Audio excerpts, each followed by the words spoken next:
श्रीपाद श्री वल्लभ चरितामृतम अध्याय 6 भाग 1 नरसावधनी की कहानी। ओम साई राम। अगले दिन ध्यान और पूजा समाप्त करने के बाद तिरुमला दास ने सुनना शुरू किया। उन्होंने कहा, श्रीमान, श्रीपाद श्री वल्लभ सृष्टि में चल और अचल हर चीज का मूल है। वह बरगद के पेड़ की तरह है। उसकी आंशिक अवतार उसकी लटकी हुई जड़ों के समान है। बरगद के पेड़ की शाखाओं से जड़ें नीचे की ओर बढ़ते हैं। हालांकि एक स्वतंत्र प्रकृति की प्रतीत होती है, उनका आधार बरगद के पेड़ ही है। वो देवताओं और राक्षसों से लेकर सभी जीवित प्राणियों तक सभी का स्रोत और आश्रय है। सारी शक्तियाँ उसी से निकलती है और फिर उसी में विलीन हो जाती है। पहाड़ की चोटी पर पहुँचने वाले व्यक्ति के लिए सभी रास्ते एक जैसे दिखाई देते हैं। इसी प्रकार भिन्न भिन्न परंपराओं के लोग दत्त के दर्शन में संश्लेषण पाते हैं। सभी प्राणी एक आभा से घिरे हैं। जब मैं पृथ्विकापुरम में था, यहाँ एक योगी आया।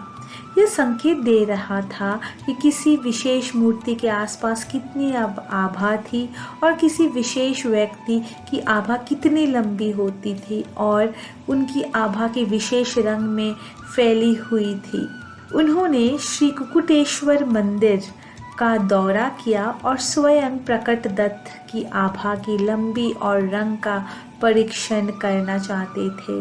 उन्हें स्वयंभू दत्त के स्थान पर श्रीपाद श्री वल्लभ के दर्शन हुए।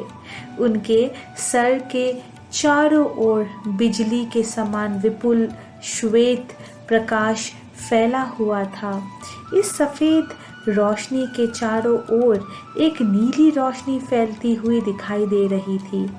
उस दिव्य व्यक्ति ने योगी से कहा, मेरे प्रिय, आप दूसरों के सूक्ष्म शरीरों के विस्तार की गाना करने के लिए पागलों की खोज में अपना बहुमूल्य समय बर्बाद कर रहे हैं। पहले आप अपने बारे में सोचें। कुछ ही दिनों में आपके लिए मृत्यु निकट है, तो मोक्ष पाने की तरीकों के बारे में आप सोचें। वास्तव में मैं दत्त हूँ, जो सभी सिद्धांतों और सभी सत्यों का मूल है। जब महान सिद्ध, महान ऋषियों और महान भक्तों ने मुझे प्यार से आमंत्रित किया, तो मैंने इस कलयुग में पद गया क्षेत्र में अवतार लिया। स्वामी जी के उपदेशों को सुनकर योगी की पुरानी प्रवृत्ति समाप्त हो गई। सूक्ष्म शरीर की आभा को जानने की उनकी शक्ति पूरी तरह से श्रीपाद श्री वल्लभ में विलीन हो गए। बाद में उन्होंने अपने घर में श्रीपाद श्री वल्लभ के दर्शन किए और आशीर्वाद प्राप्त किया। योगी ने कहा, श्रीपाद के चरणों और फैली शुद्ध सफ़ेद रोशनी इंगित करती है कि श्री वल्लभ बहुत शुद्ध है और एक पूर्ण योग अवतार है। नीली रोशनी से पता चलता है कि वो अनंत प्रेम और दया से भरा हुआ है। योगी की जानने के बाद एक दिलाचाप चर्चा हुई। 4 जातियों का विभाजन कैसे तय किया जाना चाहिए? क्या यह सूक्ष्म शरीरों की आभा में अंतर के अनुसार है या ये जाति और गोत्र के विचार के अनुसार है? वेदों में वर्णित विधि के अनुसार कौन सी जाति उपनयनम अनुष्ठान के लिए पात्र है? पुराणों में वर्णित विधि के अनुसार कौन सी जाति उपनयनम के लिए पात्र है? क्या उपनयनम बहुओं के बीच में स्थित तीसरी आंख से संबंधित है या यह कोई और खास बात है? मेधा जानम क्या है? इस तरह की चर्चा बहुत गर्मजोशी से जारी रही। पंडित एकामत मठ पर नहीं पहुंच सके। श्री मलदी बपनवधनलु एक सच्चे संत के रूप में प्रसिद्ध पृथ्विकापुरम के ब्राह्मण सोसाइटी के अध्यक्ष थे। उन्हें बपनारियोलु भी कहा जाता है। यह मुख्य रूप से सूर्य और अग्नि की पूजा करता है। उन्हें पृथिकापुरम में हुए एक बलिदान की अध्यक्षता करने के लिए आमंत्रित किया गया था। यज्ञ के अंत में मूसलाधार वर्षा हुई। सभी लोग उत्साहित थे। क्षत्रिय श्री वात्सवई नरसिम्हा वर्मा ने श्री बपनावधनलु से उनके गांव में निवास करने का अनुरोध किया। उन्होंने श्री वर्मा के प्रस्ताव को आविष्कार कर दिया। श्री बपनारियोलु यज्ञ के दौरान दिए जाने वाले मानद परिश्रमिक को ही स्वीकार करते थे। अगर वो पैसा दागी था तो वो इसे स्वीकार नहीं कर रहा था। श्री वर्मा के पास एक कपिल गाय था। उसे इसका बहुत शौक था। इसका नाम गायत्री था। वो गाय भरपूर दूध दे रही थी। वो स्वभाव से बहुत ही विनम्र थी। श्री वर्मा को पता चला कि गायत्री गायब हो गई। श्री वर्मा ने बपनारियोलु से, जो एक ज्योतिषी पंडित थे, वो गाय के बारे में प्रश्न किया। श्री बपनारियोलु ने खुलासा किया कि गाय श्यामलम्बापुरम में एक कसाई खान साहेब के साथ थी। उन्होंने यह भी कहा कि किसी को तुरंत वहां जाकर लापता गाय को बरामद करना चाहिए, क्योंकि उसे मार दिया जाएगा। एक व्यक्ति को श्यामलम्बापुरम भेजते समय श्री वर्मा ने बपनारियोलु को एक शर्त रखी कि यदि गायत्री श्री बपनावधनलु के शब्दों के अनुसार वापस आती है तो उन्हें पंडित को उपहार के रूप में 3 पुतलों, भूमि और एक अच्छा घर स्वीकार करना होगा। बपनारियोलु दुविधा में था। यदि वो उपहार स्वीकार नहीं करेगा तो श्री वर्मा गाय को मारने की अनुमति देंगे। तब उस पर गाय को मारने की पाप लगेगा। उन्होंने सोचा कि उपहार स्वीकार करना एक पाप के संपर्क में आने से बेहतर है कि गायत्री को बचा लिया जाए। पृथिकापुरम के निवासी भाग्यशाली थे। श्री बपनावधनलु एक भूमि के मालिक बन गए और उन्हें उपहार के रूप में रहने के लिए एक घर भी मिला। श्री बपनारियोलु के वेनकावधनी के नाम से एक पुत्र और सुमति के नाम से पुत्री थी। सुमति की कुंडली में सभी शुभ लक्षण थे और उसकी चाल एक महारानी के शाही चलन के समान थी। इसीलिए उनका नाम सुमति महारानी रखा गया। श्री बपनारियोलु का नाम और कीर्ति चारों दिशाओं में फैल गई। अपला लक्ष्मी नरसिम्हा राजा शर्मा नाम का एक ब्राह्मण लड़का गंधीकोटा उपनाम के साथ गोदावरी क्षेत्र के एक गांव अयनवली से पृथिकापुरम में आया था। यह ऋषि भरद्वाज अपस्तंभ शूद्र के वंश से थे और वेलांती वैदिक संप्रदाय के थे। उनके घर में कालाग्नि शामन दत्त की मूर्ति थी। पूजा के समय वह मूर्ति राजा शर्मा से बात कर रही थी और उन्हें निर्देश दे रही थी। अपला राजा शर्मा ने बचपन में ही अपने माता पिता को खो दिया था।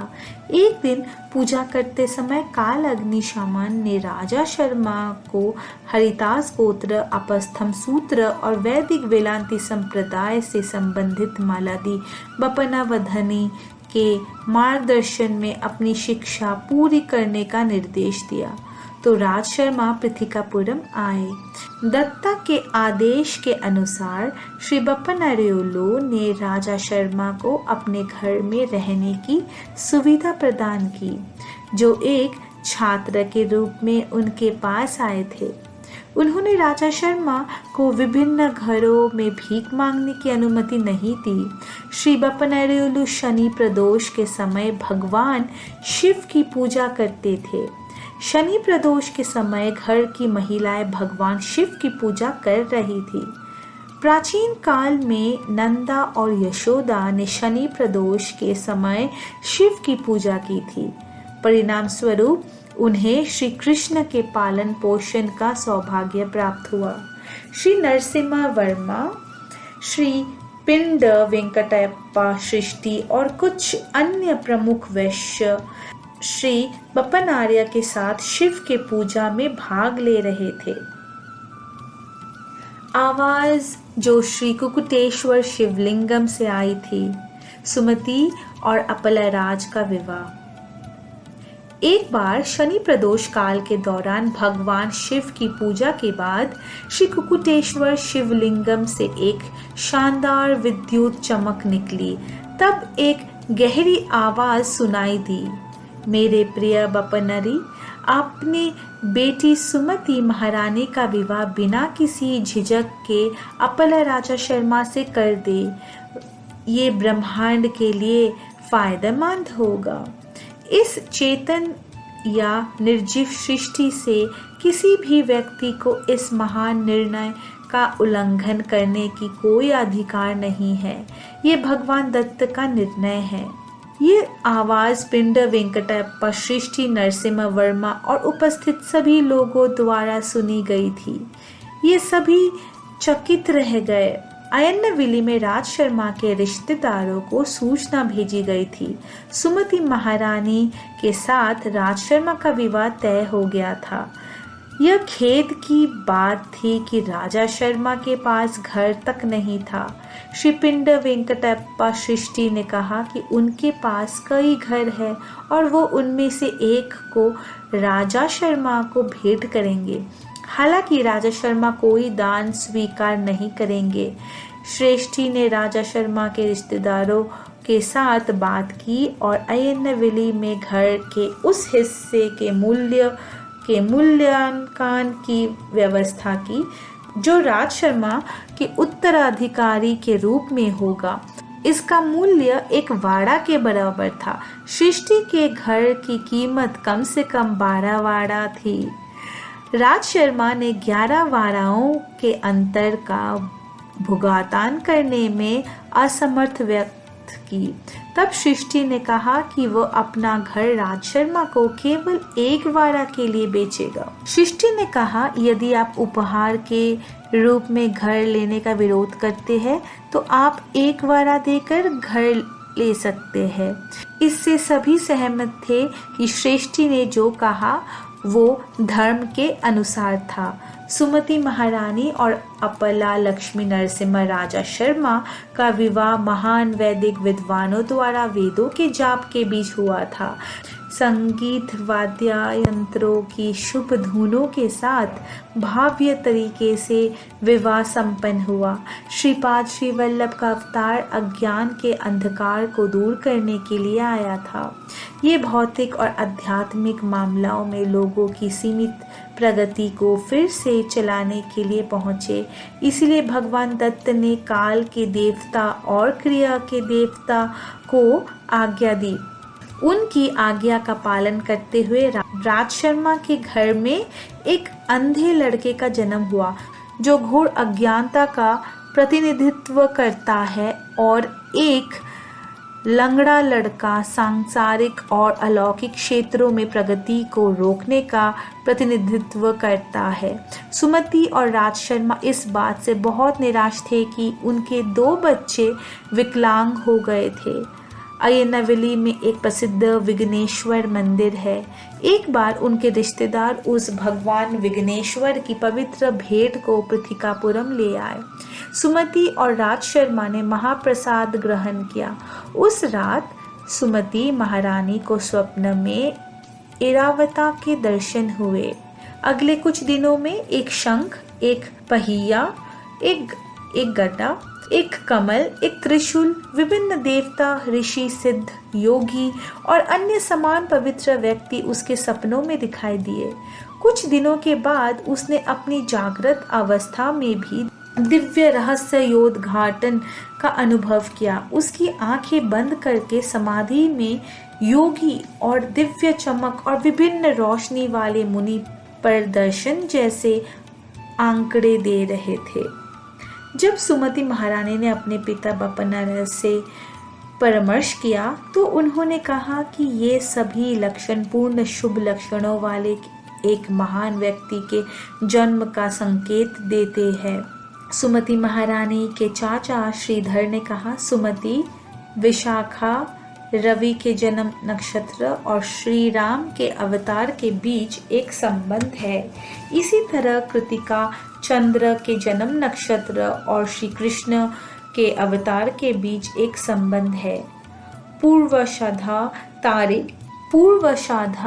तारे में जन्म लेने वाले मंगल ग्रह और श्री लक्ष्मी नरसिंह के अवतार के बीच एक संबंध है। श्रवण नक्षत्र में जन्म लेने वाले बुध ग्रह और बुध के अवतार के बीच एक संबंध है। पूर्व फल गुणी तारे में जन्म लेने वाले बृहस्पति ग्रह और विष्णु के अवतार के बीच एक संबंध है। पुष्यमी तारे में जन्म लेने वाले शुक्र ग्रह और भार्गव राम के अवतार के बीच एक संबंध है। रेवती तारे में जन्म लेने वाले शनि ग्रह और कुंभ के अवतार के बीच एक संबंध है। भारानी नक्षत्र में जन्म लेने वाले राहु ग्रह और वाराह के अवतार के बीच एक संबंध है। अश्लेष तारे में जन्म लेने वाले केतु ग्रह और मत्स्य के अवतार के बीच एक संबंध है। जिस समय आपने मुझसे पूछा वो दिव्य गोपनीयता का समय था। मुझे लगता है कि भगवान दत्त जो करोड़ों और करोड़ों ग्रहों, सितारों और महान ब्रह्मांडों के अस्तित्व और भाग्य को नियंत्रित करते हैं, वे स्वयं पैदा भी हो सकते हैं। ओम साई राम।